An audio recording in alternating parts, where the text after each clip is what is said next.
Good afternoon. Hand that we'll review today is Pocket Twos. I actually saw this hand to showdown, unlike another hand that I did today. So this is hand number 2 for my for the day. So in this hand, small blind min raises the two big blinds, and now it's on me. So let us clear out this hand. What is he doing this with? He's playing 2011. Might be a little on the passive side. He does a min raise instead of raising up to 3 or 4. So I'm going to assume that he has something not super good, super strong. His raise first in stats 28% from the small blind. So I think he is going to be doing it rather wide. But I think the sizing, so that's 28. Let's clear that. Let's add these suited connectors. Let's add all of these aces. And let's take off some of these weaker hands till we get down to 28. Now, that's 28%. I'm going to assume that he would have raised larger with these premium hands. He is more on the passive side, so I would assume that he would have raised a little bit more with those types of hands. Now, it's on me. What do I do? This is a blind versus blind situation. I think we have an opportunity to go ahead and 3-bet here, and I think we could 3-bet quite liberally. I think this is my standard 3-bet, blind versus blind, but I think we can go even more. And I think what's going to happen is he's going to be folding a lot more. So his fold to 3-bet 60%. After raise, we can really challenge him, and I actually think we should be adding some more of those hands, possibly the suited kings, really to challenge him, along with probably these offsuit aces. I would keep a few more hands in here, just to kind of balance my checking range, but I think we can be a little bit more aggressive with our weaker parts of our range and expect to pick it up. Now, I didn't know that he was mostly passive. I didn't know he was more on the passive side, so I just went kind of on this because his stats are kind of, he could be like a tight, loose type of player, a little bit looser than what you'd expect, but he's a little bit passive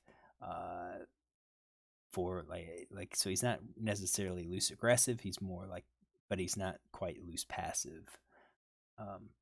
So I think we're gonna go with that for my range, and I did call. So we take a flop. So that's my pre-flop range. That's his pre-flop range. He has 25.6%. He has 340 combos. I am at 13.3% with 176 combos. And we see a flop of 10-5-3, all hearts. Now he is on the looser end, or the tighter end of the spectrum, but we didn't know that at the time. This is a pretty dry board. I expect him to be betting his flushes, probably his sets. I think sets are probably 50%. But I think he'll probably somewhat check out of fear. Maybe some of these other like one pair hands. So he does check. Let's see here. So my range is equity is 52.2. His is 47.8. So he checks. I think he's going to check his draws, his flush draws. I think it's going to be basically all of his flush draws he's going to check. He'll check his gut shots. I don't think he's checking the flushes, the made flushes. I don't think he's checking the sets. I mean, he could check sets because he's afraid that I might have the hearts. but he's not super passive. Um, I actually think he would probably bet the sets. I think he'll probably bet the overpair. I'm actually going to say I think he would bet top pair as well. He might check those pocket pair below top cards and so forth. So we're dealing with checking a lot, quite a few hands. That's 80%. What should we do? Um, is there a reason for us to bet? I think if we bet, he's just going to come along with the hearts. We're building up a big pot with pocket twos, and really, you know, I think our check is going to be okay here. But if we look at the range and what we get here with, I think we should be betting some of our flushes. Maybe not all of our flushes. Maybe not like the ace nine, ace eight, because we've got the nut flush there. But I think we have some of these hands that we should be betting because, I think he's going to be calling with the nut flush draw, or with the lone ace of hearts.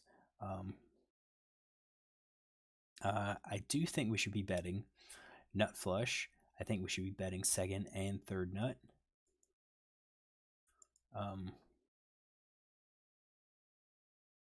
I think we should probably be betting the set. I think top pair, we probably do better. Well, I think we should be betting top pair too. So what do? I actually check here. So let's go through here and say we checked. So we're gonna have those in our range. We're not gonna have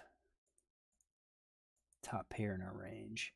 I think pocket pair less than the top card. Also, since he checked, I think we should probably bet those. Pocket pair below the second card. I think we're on the verge of checking here. I did say I think we are betting our flush draws.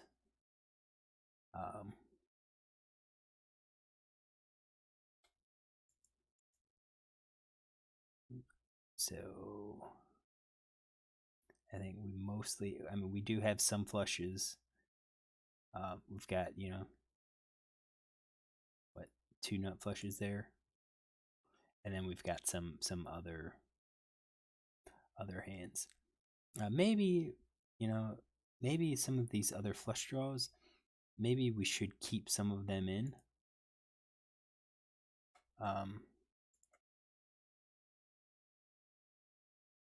As well, what are we? So I should say, what are we going to be betting? I think that's the better one. So I think the nut flush draw we should be betting.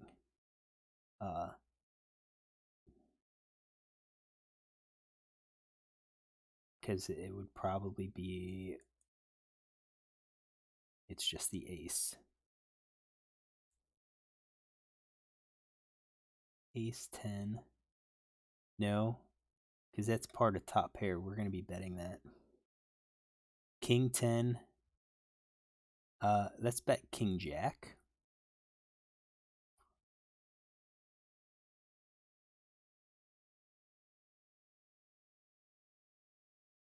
Let's do King Jack. And I think maybe King Jack.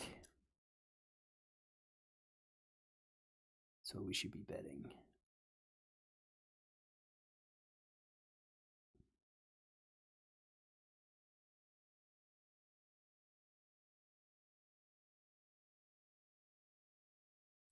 Oh, yeah, so we're gonna leave those up. So they're not in our range.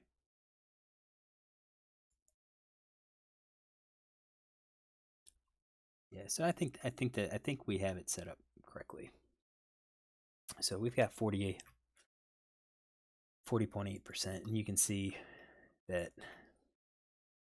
I think we've kind of narrowed down some of our hands to the weaker side of things because we would be betting. We still have flush draws. Maybe maybe we have two. We don't have enough made flushes in our range. Perhaps that's kind of the key here for us.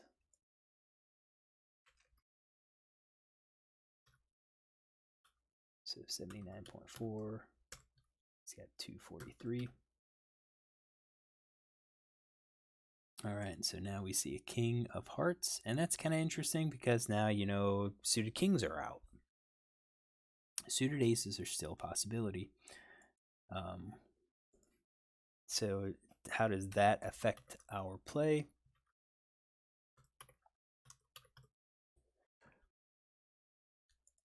Villain 5 still checks. And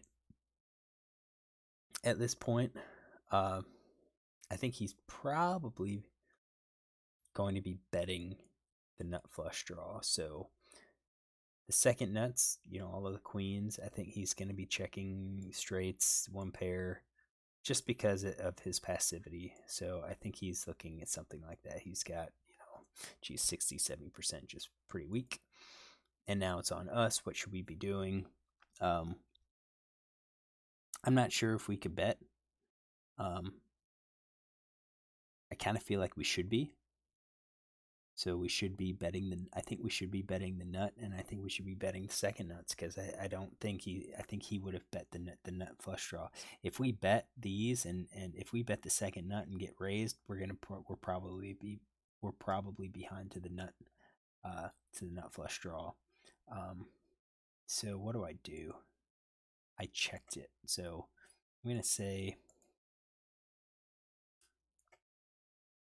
with checking, I think we can have the third and the fourth nut and a weak nut or a weak flush, one pair and nothing. So I think you can kind of see that he still probably has us.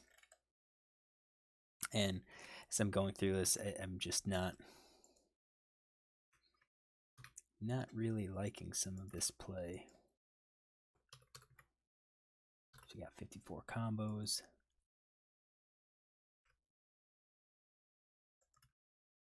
Their turn range. So it's 85.9%. They have 201 combos still. They have a lot of cards in the range.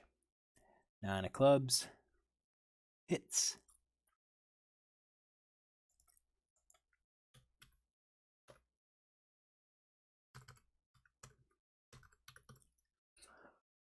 All right. So what does he do? He bets one, a really small bet, and I think that is just. I don't think he's going to do that with any of these. I think it is pretty weak. Maybe he has a straight. Maybe he picked up, you know, queen jack with the straight. Maybe he has one pair type hand that he's betting. I can't imagine that he's betting with nothing. I think this is a pretty weak bet, just designed to get me to hoping that I fold. So maybe not even the straight. I think the straight's just going to check call. Just like with these flushes, I think they'll just be a check call. So if anything, it would be one pair or nothing. So if that's his range, and then it kind of comes to us, what do we do? Well, I think we're going to be calling with, you know, basically our flushes. I think maybe we could call with the straight. And I just called. Is there any reason to raise? I don't think so, because I think I should have raised with the nut flush anyways. So he shows ace 9. He shows, you know, pair 9s, you know, one pair. Do I have that in his range? No, I stopped it at ace 10. So maybe he's got more of those aces. Whoops. It's me. Does he have that? Yeah, I've got ace 9 in his range there. So just kind of goes with it. And maybe he doesn't do that with nothing. Maybe he's only going to be doing that with a one pair type hand. So overall, how do I think I played this? I think I probably could have played it better versus this player. I think we could have been a little bit more aggressive. Aggressive poker is winning poker. I think once he checked, we had the opportunity to bet. But I think when you look at my hands, I do have those pocket twos there because I was just checking.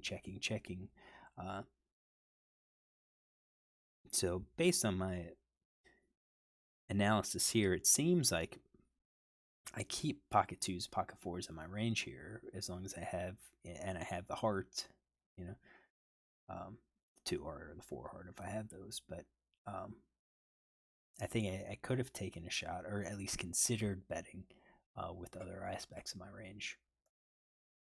All right, here's the hand. Not the greatest, but won the hand with lowly pocket twos. All right, if you like this, look tomorrow for another.